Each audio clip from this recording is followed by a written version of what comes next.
Okay, welcome, my friends, and what an honor it is to be able to learn and study and delve deeply into some unbelievably transformative and powerful teachings. We're going to be looking at a very, very transformative teaching from the Ben Ish Chai, which is known as a very deep teacher from Baghdad. A lot of beautiful Kabbalistic ideas, some of the most powerful teachings. And in fact, this particular piece that we're going to be looking at is one of the most amazing pieces I've ever been subject to and had the merit of learning. And I want to share that with you. And we understand that in this space, we're going to be going initially through the laws that are set aside for us of how to engage and what to do. And what is so powerful about I, as with many Mefarshim, many explainers about what is transpiring in the Torah, is we're going to see how these step-by-step elements of how the Torah tells us to do things has such a deep and systemic relevance to us as human beings and what we need to do in our lives. So the purpose really of this teaching is to reveal parts of ourselves that we weren't aware of, and at the same time reveal parts of halakha within the frameworks of the Torah that we're going to see have deep relationships with who we are as people. So let's have a look initially at the source that is brought down. It's in the Gemara Berachos, page 51. Ama Rabbi Yochanan. Rabbi Yochanan taught, Kol ha'mevarech al kois male. Anyone who blesses on a cup that is full, noisnim loy nachla bli meitzar. They receive a reward of endlessness, a reward with no end. Wow. So what are we talking about here? We're talking about after benching, or not after benching, after eating. We have a requirement to bench, to bless the benching while holding a cup, otherwise known as a kois shel bracha, a cup of blessing. And it says that this particular cup needs to be full, as it says, Umale birkos Hashem yam v'darim yerosha. It says that Hashem will fill our space with the blessing of godliness. Rabbi Yossi Bar Chanina Omer, Rabbi Yossi Bar Chanina, I mean, again, imagine, to receive a blessing of endlessness, a nachala bli meitzar, means you're going to inherit something, and that inheritance, that gift, is endless. Valt, what does that mean? How do you have an endless gift? What are you actually receiving? And to make elements even better for ourselves, Rabbi Yossi Bar Chanina said, Zoiche v'noichel shnei alamis. You merit the ability to have two worlds. Ha'olam hazeh v'ha'olam haba. This world and the next. For what? Levi, for what? For just benching in a cup. Unbelievable. It says a full cup, doesn't say overflowing. Full cup, bench on a full cup, you get a nachla bli meitzarim, and not only that, you'll get this world and the world to come. Sure, pretty easy sell. Pretty easy sell. What do you say? Right? A lot of people don't even know what's going on when we take out a cup and pour it and fill it up with wine on Shabbos. Yeah, have you ever seen someone bench on a cup? Subashlishis, you bench on a cup? At shul? Okay. But seems like a pretty good thing to be doing. Good. Okay. So it says here, so the context of this particular teaching is within the context of benching and talking about using a kois shel bracha, which we're going to see very shortly. So, okay. Now, what we're about to discover is why.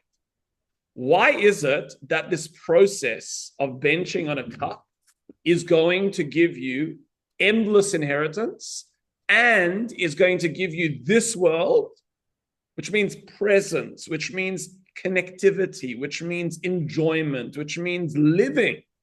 That's this world. And the world to come, which means the spiritual expansivity and all of the energies that we've been discussing and learning about. Unbelievable. Just for what? Benching in a cup. Sure. Okay, so we're going to discover that in fact, benching in a cup is not as easy as you thought it was. It's not as easy as just getting a cup and filling it up with a bit of water, or a bit of wine, sorry. Listen to what the Gemara says now. Amar Rabbi Zeira, Amar Rabbi Avo. Rabbi Zeira taught in the name of Rabbi Avo. V'amri la b'masnisa Tana. It's taught the following. Asara devarim nemra b'kois shel bracha. There are 10 things that are taught for a kois shel bracha. 10 things that a person needs to be cognizant of to do when it comes to their benching cup. Okay, you ready for them? First thing, let's see if you can keep cop. I'm going to ask you if you can recite these after we learn them. Levi, no cheating and taking notes. All right. So let's see. First one. Taum hadacha ushtifa. Okay. If you want to take one of these cups, your cup needs to have something called hadacha. Hadacha means you need to wash it on the inside. Okay, wash it out on the inside. Ushtifa, it needs to be washed on the outside. Okay, that's 1, 2. So you want to take a cup to bench on. First thing you need to do is wash it out on the inside. Second thing you need to do is wash it out on the outside. Third thing, chai. What's the word chai? Life means life, but it also means raw.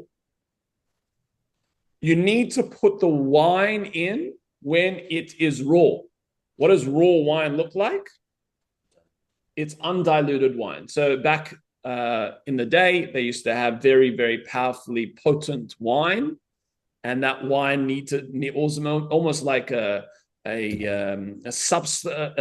cordial of sorts. It was a very, very potent entity, and they would need to dilute it.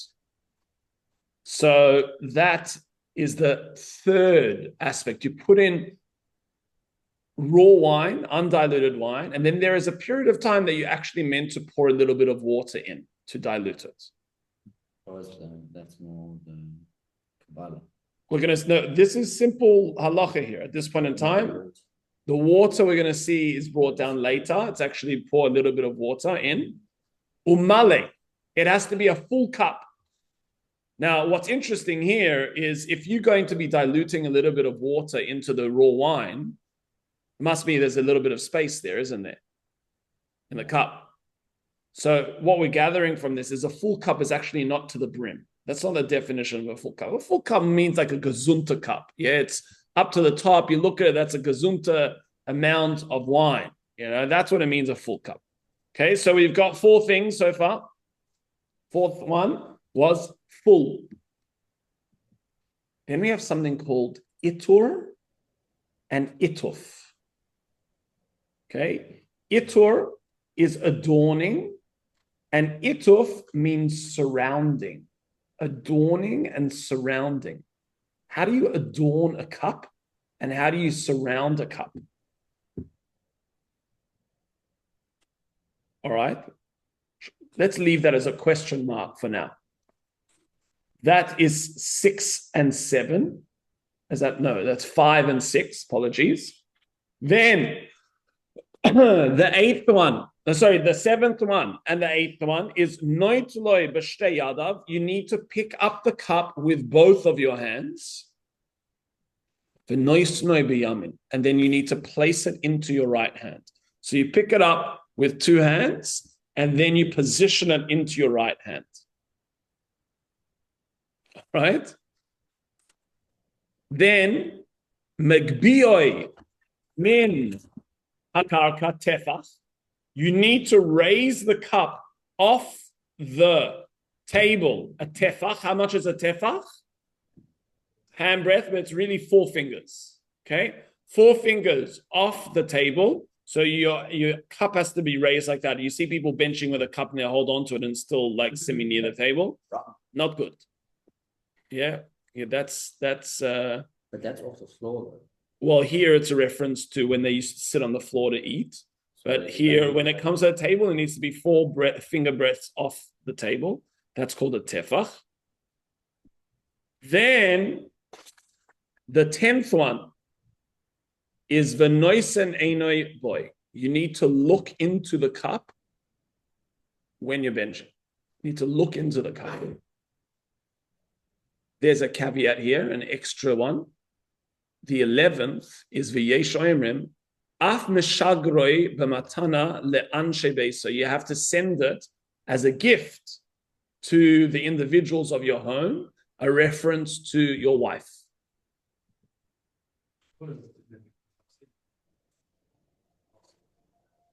Pass it around. People have it around. They have drinks from the wine. Yeah, we're going to see. You're going to see that. What's the significance of all of this? Unbelievable stuff here. I mean, giving you a little bit more of a context as to why it's so hard to, you get the world to come. In this world, you get all of these special rewards by just fulfilling all of these 10 things. Yes, Levi. Yes, what is the adorning and wrapping? Wow. Now, let's skip number 3 and go to number 4. So the Gemara here is going to tell us what is this adorning and wrapping. Itor, Rav Yehuda ma'atrehu b'talmidim. There's an opinion as to how to adorn the cup. One opinion is that he used to adorn it with his students. So when he would make Kiddush, he was surrounded by his students. They would surround him. Rav Chisda ma'atale ben Natale. Apologies, sorry. When he would make the benching, the blessing on the cup, he would have his students around. But that mistake was also, even though it wasn't purposeful, it's a good mistake to make because all of these laws also apply to Kiddush. All of these laws apply to Kiddush. Maybe the last one, Af Meshagra, the base, is not necessarily, but all of these 10 apply to Kiddush. But he would adorn it with his students. Does it apply to Havdalah? Great question. It applies to any time you use a kois shel bracha, anytime you're using a cup for the purpose of making a blessing. So here we see that Rav Chisda ma'atale benatale, Rav Chisda would adorn it with other cups. So have you ever seen that Kiddush cup design where there's a Kiddush cup and it's surrounded, it's almost like a fountain, and then these Kiddush cups all around and it just pours out into them? So that's one way of doing this. Another way is, I don't know if you've ever seen this, they'll have a Kiddush cup and they'll put little cups around the cup. Okay, that's another way of adorning it. Okay, that's how you adorn a Kiddush cup. Okay, so that's what it means to adorn. Amar Rab Chanan, Uvachai, Amar Rav Sheshes, Birkas Aretz. So when it comes to the undiluted wine, there were different customs as to when they would dilute it. So when it comes to the blessing of the land, which is the second blessing, some opinions would pour water into it. Now, the Gemara carries on to define for us what is the aspect of, we did itur, and now what's ituf? What's surrounding, what's wrapping? So the Gemara tells us what is wrapping. Rav Asi would spread a cloth on his head as a sign of respect. And Rav Papa would wrap himself in a prayer shawl and sit and recite grace after meals. So what it's basically saying is you should wear an added garment for benching. So if you generally wear a suit jacket and your suit jacket's on your chair, you should get up, put on your jacket and bench. If you generally wear a hat, you should put on your hat and bench with the hat. Here in these scenarios, they would wrap themselves in a prayer shawl, or they would spread a cloth on their head as a sign of respect. This is a very, very high level. As we know, the Ben Ish Chai in other places writes that benching is, we know from a Torah level, is a Torah requirement. And not only that, it has the same laws as davening the Amidah. So when you daven the Amidah, you're not meant to interrupt yourself, and you have these crazy types of behaviors during the benching, where people are singing songs and clapping hands and talking to each other and joking. And you don't really ever see someone doing that during the Amidah. Imagine someone starts going, like during the Amidah, you're like, what is going on here? Something's happening. So I know that benching is very, very, very difficult for many people. And that's why we're going to be putting out a new book, please God, on benching. But the idea, if Judy will edit it for us, but the idea of benching with a cup is tonight's focus. Okay, so there's additional elements here that one is able to discover, but let's leave it there for now in terms of these 10. You can. Great question. So should you bench on a cup if you're by yourself? So generally we don't. And generally if the meal does not entail wine, we don't bench. So that's why on Shabbos, where we have wine around, we generally bench with a cup. Back in the day, they would bench on a cup every meal because they would have wine at every meal. And also it's only generally done when there's a zimun. Okay, only when there's 3 men do you engage with this particular form of benching. There are discussions if you can do this alone or should do this alone. So let's understand what on earth is going on here, because these are very 10 unique and particular requirements. Does anyone have, do you think, the ability without any notes to go through all 10? Let's see if we can get to all 10 without any notes in front of us. Anyone want to call it out? Let's see, what's the first one? Internal washing. Internal washing. Uziel, you're exempt from this. We know you know it off our heart already. Uziel has a photographic memory. Yes? External washing, good. Looking inside the cup when making the blessing. When looking into the cup, okay, it's out of order, but it's okay. We'll take it. Just to Thank make you. Yes, looking into the cup, very good. While you're blessing, it's the third one. And that's an easy one to forget, Sorry, yes? Chai, undiluted, yes, that's 4. What?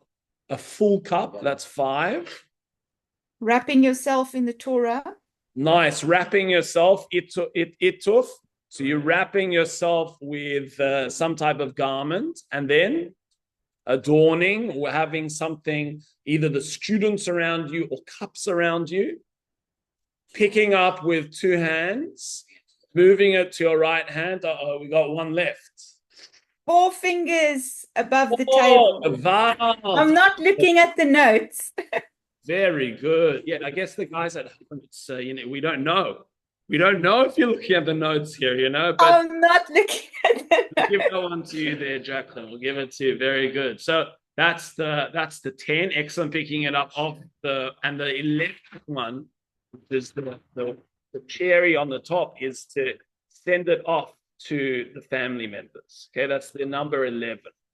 Okay, gosh, what on earth is all of this? So you all automatically look at this and you say to yourself, there must be something deeper in this framework. And it's begging you to dig into it. It's begging you to say, what is happening here? Especially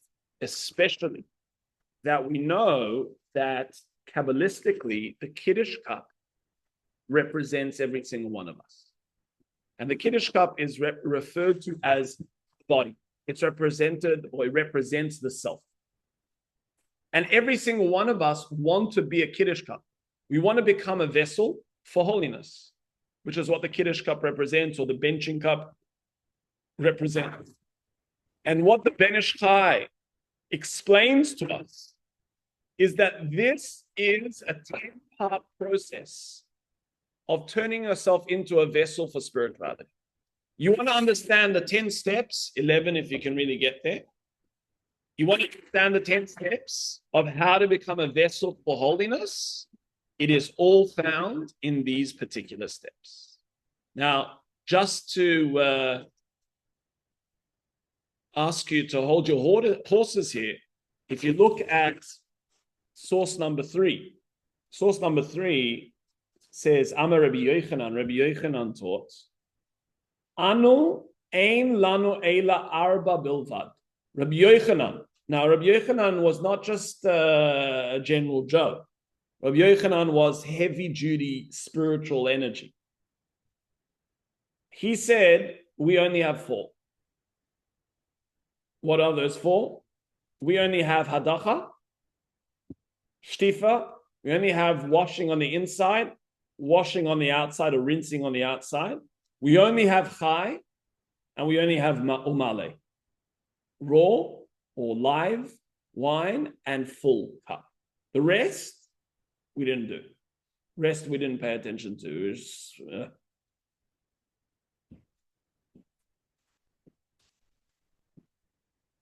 Yes, Levi.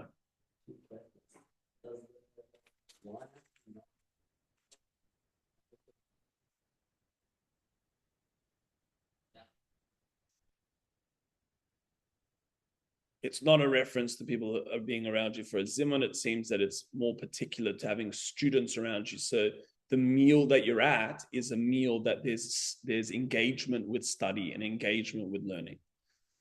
In terms of the requirement to have non-mevushal wine, according to some opinions, it is much better to have non-mevushal wine. Much better to have non-mevushal wine.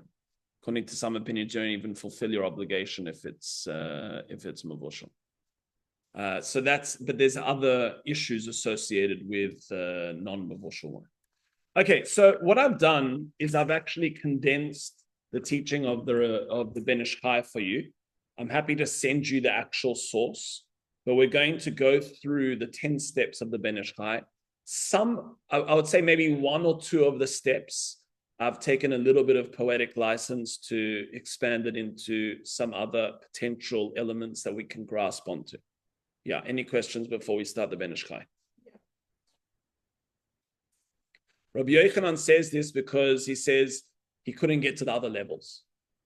His level that he could get to was the 4th level, and that's where he stopped. He couldn't carry on. He tried. They couldn't get any further than the 4 levels. So you're like, well, what do you mean? It's pretty easy to pick up a cup with your 2 hands and pass it to your right hand. Pretty easy to lift it off the table for tfachim. Pretty easy to look at the cup, no?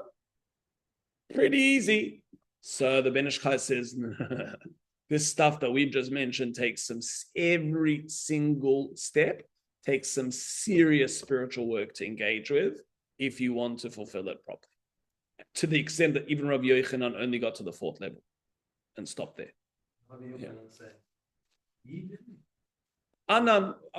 Him and his school of thought or his generation only managed to get to the 4th level. It's not saying all of us. No, but he got to the 4th. They only did 4. Well, you don't have to in order to fulfill benching on a cup. If you want to follow the halacha and you want to fulfill benching in a cup, you should ideally follow all of these 10 things. If you didn't do any of these 10 things, let's say you didn't wash the cup on the outside or on the inside, you didn't have to technically do any of these 10. Did you still fulfill your benching? Yeah. Did you probably still bench? What? You have to wash it before you fill it up with water, with wine. All of this is tabia. Just before you fill it up with wine. Okay, so let's have a look. So the Ben Ish Chai says the following. I didn't put the source in because it might be a little bit too extensive for us. In hindsight, it would have been good to actually look at it inside with you. But I'll go over it as a synopsis and we can try and understand what he's saying. Most of it is pretty much word for word. Let's see. Hadacha, rinsing. So the Ben Ish Chai says rinsing mimifnim, it's reference to initially going within the self and rinsing out all that which is hidden. What he refers to as sur mira. Sur mira means weeding out all of the negative energies within a person's life in the hidden world of self. All of the aspects of self that on an internal level need to be washed. So a person needs to start off and say inside of themselves, where and what can I wash in terms of my perception, in terms of my needs, in terms of my dependency, in terms of the engagement or the ideology that I have, what elements do I need to separate myself from? And that's called hadacha, that's called rinsing. And it's interesting that it starts off internally. You have to go within the self. Before you do that, you can't even become a spiritual vessel because the vessel is sullied. You're not going to pour wine into a vessel that's dirty. You know, it's been sitting there with fermented grape juice. It's been there with flies and all of these other things that have come into there. You're not going to pour wine into that. So same too, if a person hasn't looked inside of themselves and started to wash that out and say, gosh, what do I have in here that I need fixing, that I need to clear out? You can't even get started. So that's the first one. That's called hadacha. And that's separating from negative behavior and reliance on entities internally. Second step, he writes, is shtifa. Shtifa is washing or rinsing the cup on the outside. What do you think that represents?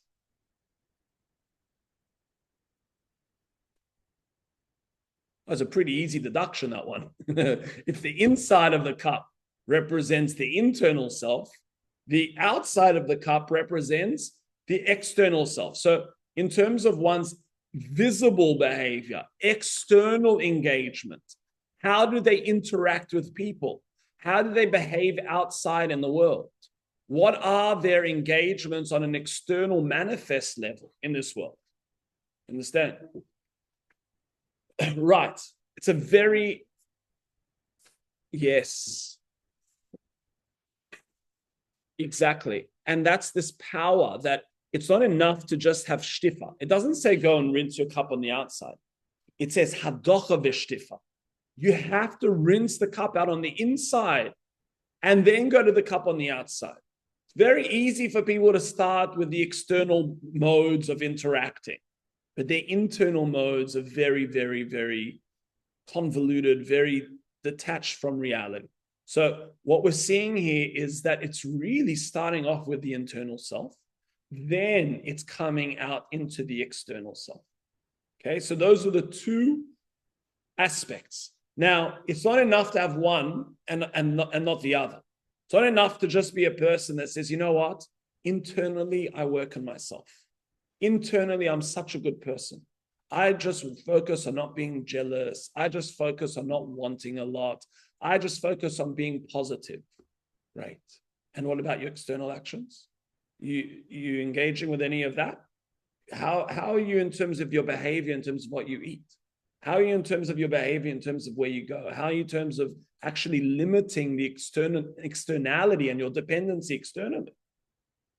And on the other hand, exactly what Judy's saying here is many people on an external level work on themselves. They're very, very religious when it comes to kashrus and very religious when it comes to Shabbos and very religious when it comes to, but how do they engage internally? What's their mindset? What's their perception? What's their engagement? How are they as a human being on the inside? Those two things have to happen together. You can understand how it's a hard level already. We're already dealing with a pretty big exemption for a lot of humanity. Yes. Yeah, can you even get to number one? Can you even start off with number one, you know? Number three, chai. So the way that the Ben Ish Chai says it is once you remove all of the impurities internally and the impurities or dependencies of externally, a person taps into chai. As it says, those of you who are cleaving to God, meaning there's no partition anymore of self, do you feel alive? Do you start to feel alive? Now, if you say to most people, what makes you feel alive? Well, I can think of a number of things that make me feel alive. And most of them, people will say, are things that are dependent on other things. What makes me feel alive is this type of experience. What makes me feel alive is this type of action or this type of activity or this type of... No. To feel alive, the Ben Ish Chai says, is something that is innate to you. Feeling alive. Now, according to the Kabbalists, and the Bulvavi brings this down as one of the most powerful senses of the soul. He refers to it as the sixth sense. I mean, there are a number of other senses, balance, and all of these elements that we're not taking into account. But the sixth sense, he says, which is the sense of the soul, is to be aware of your own existence. I exist. I am alive. I am a living, existing entity. For you to feel that energy is an energy from the soul. It's not that I have to pinch myself. Do you have to pinch yourself to feel alive? What do you have to do to feel alive? If you closed your eyes, do you feel alive? The ability to just simply experience, I am alive and I'm in existence, is the third space. Chai. Experience life and feel alive. That's the third level. Fourth level. It's interesting that it's undiluted. What does it mean to be undiluted? What has that got to do with anything? To be authentic, to be pure. What do you say, Levi? In the sense of life of self.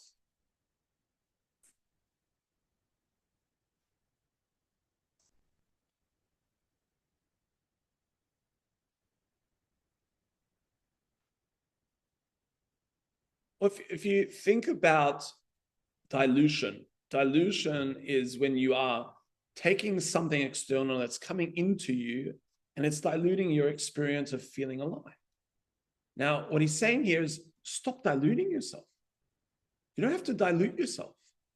If you think about how many times we dilute ourselves as people, as human beings, because of this is and that, and I need to accomplish this and I need to do that in order to feel alive. So we are diluting ourselves. What he's saying is the third level is just stop and just feel alive. Feel your state of being, feel your state of existing. The fourth step is male. Male is experiencing a sense of fullness, being happy with one's portion. What we know is Ezu Asher, who is wealthy, Asameach Bechelkai. Asameach Bechelkai is this intrinsic experience of fullness, where innately, by virtue of your expansive infinite self, you are innately full. You aren't dependent on anything external. So you can be in your life and you can pick and choose and say, wow, this is lacking and this is not there and this is something that I need. But you can also say that I have everything that I need and I am happy with everything. Now, from an egoic level, it's very hard to feel that because the ego constantly needs you to have more. From an internal spiritual level, you have everything. And that's the fourth level, male, to feel a fullness of life. So instead of saying to yourself the rhetoric in the mind, oh my gosh, I'm lacking this, oh my gosh, I don't have that, see if you can shift that rhetoric in the mind to, look how full I am. All right, so let's get to the fifth one. This is already the level that Rav Yochanan stopped at. Yeah, and the Ben Ish Chai points it out. He says that Rav Yochanan stopped at this level. He just couldn't get to these other levels, which is an unbelievable concept. So what's itur? So he said adorning, and we adorned oneself with a talus. Sorry, apologies. Adorning, who remembers? Little cups or students. Now, adorning, if you think about what does it mean to adorn? Adorn, itur, to adorn. Also, the word atar, yeah, is like there's an a crown or something that goes on there. There's an adornment. And this entity is the ability to adorn the mind with Torah. So the mind at its initial get-go space is seeking expansion, it's seeking exploration, and it's seeking a place to constantly move. But when a person adorns their mind with engagement with healthy activity of study, when they allow their mind to expand into a space, that's what it means to adorn the mind. And most people live without this adornment. Most people have their mind just carrying on within whatever capacity or environment it wants to go into. What we're saying here is the fifth and fundamental spiritual energy force is the adornment of your mind. If your mind is not surrounded by students, meaning if you're not constantly questioning and constantly engaging with deeper interaction and development and insight, which is otherwise known as little cups around, where you're feeling a sense of, gosh, there's something I want to explore from this. I want to pour into that. I want to experience this. If your mind isn't thirsty for deeper knowledge, then it's in a very dangerous place. I know in myself, if I'm in a space where I'm just not excited, God forbid, to learn or find out or explore something again or more, that's the most dangerous place for me. But if in myself I'm excited, I've got something that I'm learning that I want to engage with. Now, often the case is that you need to break the ice to fish. Often the case is if you haven't learned for an extended period of time is usually a day. You know, you go for a day without learning Torah, your mind starts to freeze over and you need to break the ice in order to catch the fish. But if you're not engaging, you start to look at Torah and there's like this glazed over aspect. There's not much to explore. You think to yourself, much rather we'll watch Netflix or engage with something external. But if a person develops and invests into fishing, into going into the space of the mind and the exploration of Torah, it is endless. And that endlessness of exploration represented by the students that surround your mind or the cups that surround your mind is called itor. It's called an adornment of your mind. That's why do individuals wear hats while they daven? It's an adornment. In fact, so much so that if a person goes, God forbid, individuals go to churches, you're not meant to have your head covered in a church. In Judaism, the opposite is true. We cover our heads particularly to adorn the mind, to represent that if this mind is left unadorned, gewalt, it's a very dangerous entity. The sixth one is wrapping. So we said, what was the wrapping? Either a talus or something wrapping the head with something. Now, the way that the Gemara brings this is, and the Ben Ish Chai speaks this out, he says, this is the garment of a Talmud Chacham. So the garment of a Talmud Chacham, they would wear these long coats. Says you need to put on your Talmudic garb. What do you think that means? I mean, it's a level. It's not some easy thing to do. If it was already so hard to wash the cup on the inside because we're dealing with our inner selves, what do you think putting on a garb represents? The garb of a Talmudic scholar. The external, we did already external washing, so why do we need a sixth level here?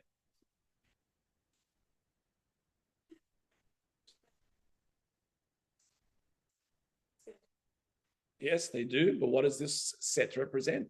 Yes, Jesse? Your behavior and your midas, very nice. As we know, what is your garment? It says the garment of your soul is your behavior and your actions. The garment of your soul in the world to come is your behavior. You don't want tattered garments in the world to come. And the garments that you're creating, that you are fashioning for yourself, is your behavior. And the elements of a Talmud Chacham, the ability to expand yourself into behavior, which is sensitive to other people, which a person is able to look at and say, wow, That is the behavior of a Talmid Chacham. That is the behavior of a person that is steeped in Torah.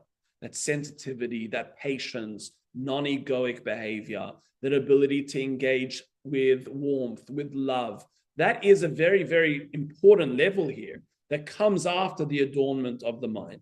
That your actions, it's not enough to just adorn the mind. Wow, look at how I think and look at what I know and then your behavior is rife with insensitive forms of engagement.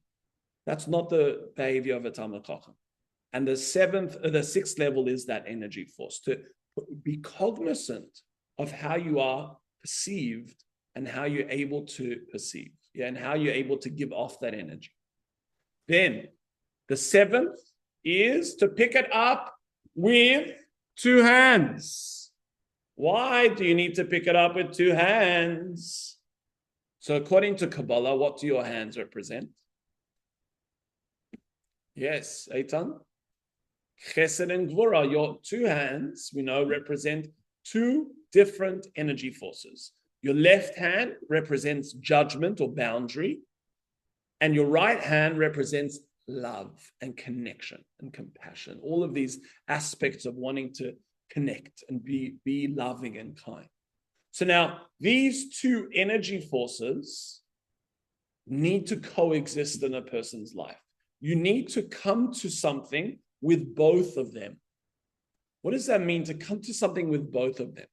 So some people are very, very giving people. But sometimes a very, very giving person may in fact be doing a disservice to the person that they're giving to.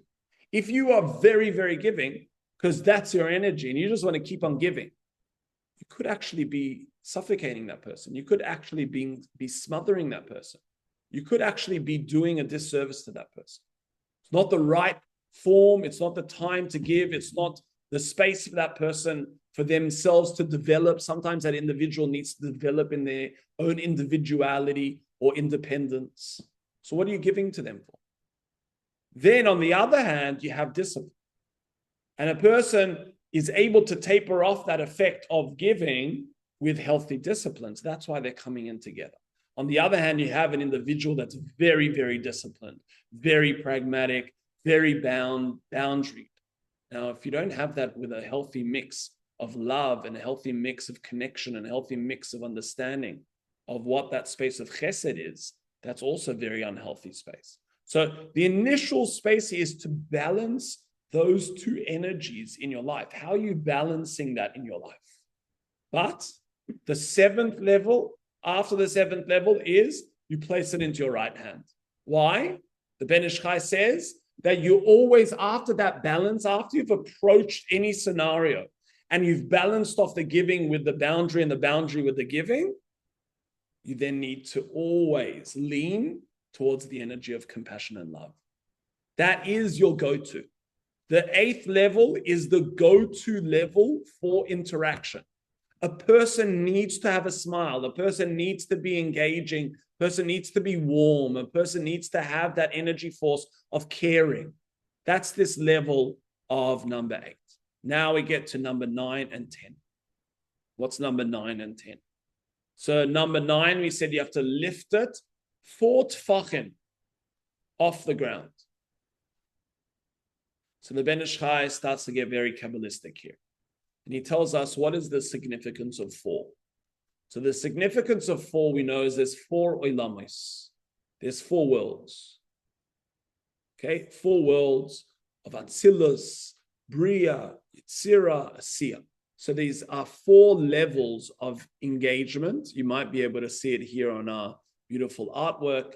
But the idea of these 4 worlds is you have something called your consciousness, which is the world of Atzilus. You have something called your intellect, which is the world of Bria. You have something called your emotions, which is the world of Yetzirah. And you have something called Asiya, which is the world of action. Now, what he says is the 9th level is if you want to be a person that is lifted off from the ground, if you want to be a person that is not overwhelmed by the ground, what we refer to as an Am Haaretz. An Am Haaretz is a person who is swept up by the earth. They can't control themselves. You know what you need to do? You need to calibrate the 4 levels of self. When you lift it up, if you go like this in order to have a tefach, it's one finger over the other, over the other, over the other. You need a hierarchy of consciousness, which influences intellect, which influences emotion, which influences action, and not the other way around. For many people, their form of existence is what I feel like doing, both on a physical level or an emotional level. And then that takes over their intellect, and their consciousness just goes for the ride if it's ever even there. What we're seeing here is the requirement is to start off with the conscious self. What is my intrinsic spiritual nature telling me from a consciousness perspective that I'm not dependent on anything externally, I'm just present? Then that informs the intellect, which then informs the emotion, which then informs the action. Unbelievably high level to get to. Yeah, but if we understand what the tefach represents. And then number 10 is nois and einav boy. What he says, nois and einav boy, is a recognition that Hashem is always watching you. Hashem's einav is always on you. Now, that can sound pretty voyeuristic and scary, but on a more spiritual level, one can understand that Hashem is constantly together with you. That a person sometimes feels, you know what? Hashem has left me. Hashem is not interested in me. Hashem doesn't want to engage him in me. Hashem is not together with me in an intimate way. Hashem's looking at you eye to eye. Hashem's eyes are always upon you and watching you with love and devotion and connection. When you understand that and have that consciousness, firstly, you're never lonely. But secondly, your context or your experience or your actions are completely different with that mindset in effect. And then the final one, which is something that is an extra on the extras. Now, the Ben Ish Chai has the interpretation of what this extra of the extras is. To be honest with you, I didn't fully understand it. He speaks about nitzotzos, he speaks about the certain sparks that are given off to family members, and you're there to help them rectify those sparks. But what I've put here is that we have to recognize that becoming a spiritual vessel is not enough if we keep it to ourselves. To become a spiritual vessel and hold these spaces of consciousness and connection is not enough if it's just something that we're holding on to for ourselves. What we have to do is send that cup to someone else to drink, and especially to your spouse, especially to someone in the home. I'm not sure if those who have been with us for a while remember the story that we brought of Yalta, who ended up breaking 400 barrels of wine after she didn't get the cup to drink from. Well, you now understand why. You know, she was not a very happy lady when she didn't get her kois shel bracha, especially in context. And in fact, that is the Gemara that follows this particular. So when she didn't get the cup to drink from, she went and broke 400 barrels of wine. Now, why 400 barrels? I forget what we said there, but something associated with Chain and the process of that connecting down into this world and becoming a vessel. And she represented that energy force, yeah. Yeah, so there's a number of insights. The Ben Ish Chai says that she went and gave them 400 barrels to the poor, but essentially they were not usable anymore for this particular framework. I think her husband was a Kohen, and he wasn't able to drink from these anymore because they were truma or something along those lines, but that's what it means, she broke them. But what we see from this, if anything, okay, the experience and what I found personally so powerful about this teaching is when you look at halacha from the perception of Kabbalah, what you start to see is that every morsel of halachic advice and halachic dictate is telling you something about yourself. It's there as a very, very intrinsic, very, very personal, very, very relevant space of direction and interaction. So in that light, what we've essentially learned here are the 10 steps. We can hopefully understand why you get a blessing or a nachala, an inheritance without end.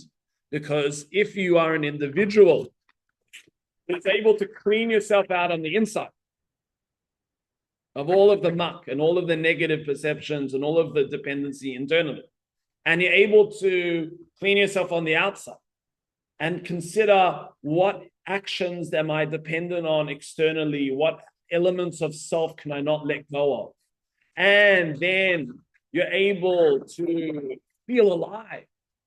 You're able to experience your own existence. Wow, I mean, I exist. I don't need to depend on something externally to feel alive. I feel alive. And I'm able to feel a sense of fullness in my life. Sure, everything's gewaldic. I feel so full. Already those 4 levels imbue a person with tremendous, tremendous energy. But then furthermore, if a person is able to get that going, and they start to be able to adorn their mind with deeper study and exploration, they're able to have an inquisitive nature within the frameworks of Torah. They're able to wrap their selves and create a space where their actions start to indicate, wow, this is a person that is connected to Torah. They're able to get a balance between their loving self and their boundaried self. They're able to generally take the perception of love and compassion. They're able to then calibrate their decision-making to the hierarchy of consciousness, intellect, emotion to action. And then they're able to recognize that Hashem is always with them. In that context, in that mindset, a person gets a nachla bli meitzorim, a portion that is endless, and gets this world and the next. And that is the space here that the Ben Ish Chai is sharing with us. Please God, we should get to this 11th level where we're able to share it with others. We're able to share this energy with others and at least have context of this framework of the Kos Shel Bracha. Any questions, comments? Thank you, my friends. Hope it should be with bracha, and please God, we should all be able to be Kiddush Shem Shemaim and become these kosim shel bracha, these vessels of spiritual energy and blessing. Thank you for joining us.